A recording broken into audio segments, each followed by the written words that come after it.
Meet Tony Stark, a billionaire, genius, playboy, and a guy whose confidence is somehow bigger than his bank account. He runs Stark Industries, one of the world's biggest weapons companies, and life couldn't be better.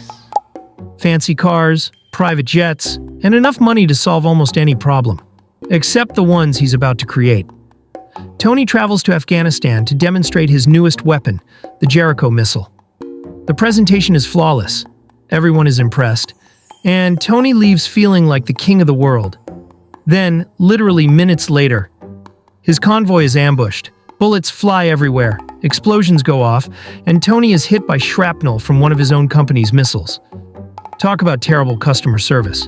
He wakes up in a cave, kidnapped by terrorists. They're not asking for ransom. They want him to build another Jericho missile.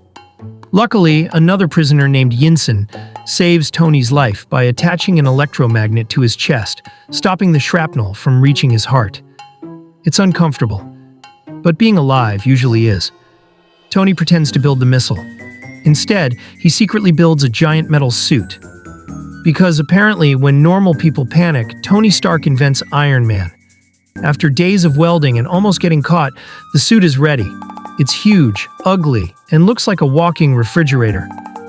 But it works. Tony blasts his way out of the cave with flamethrowers, rockets, and enough explosions to make Michael Bay proud. Sadly, Yinsen sacrifices himself so Tony can escape. Tony is rescued by the military and returns home a completely different man. At a press conference, everyone expects him to announce another weapon. Instead, he casually says, "We're done making weapons." The board of directors almost faints, especially his business partner Obadiah Stane, who's smiling just a little too much.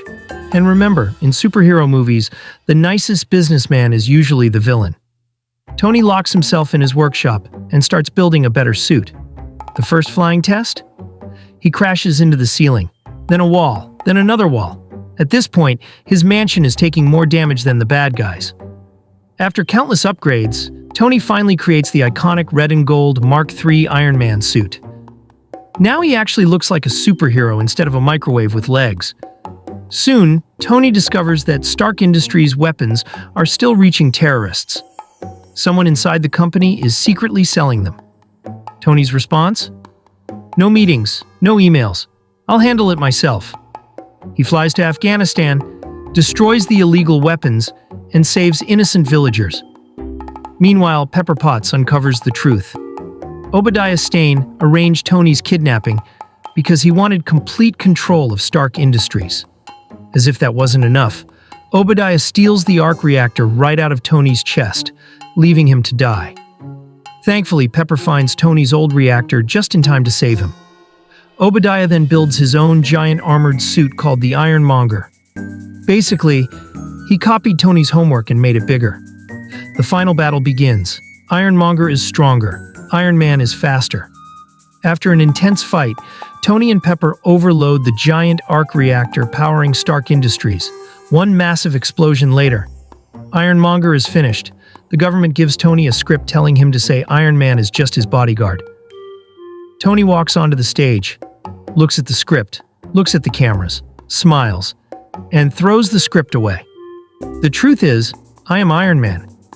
Boom. One sentence changed superhero movies forever. And after the credits, Nick Fury shows up to tell Tony about something called the Avengers initiative. Tony probably thought the craziest part of his week was escaping terrorists. Little did he know. This was only the beginning.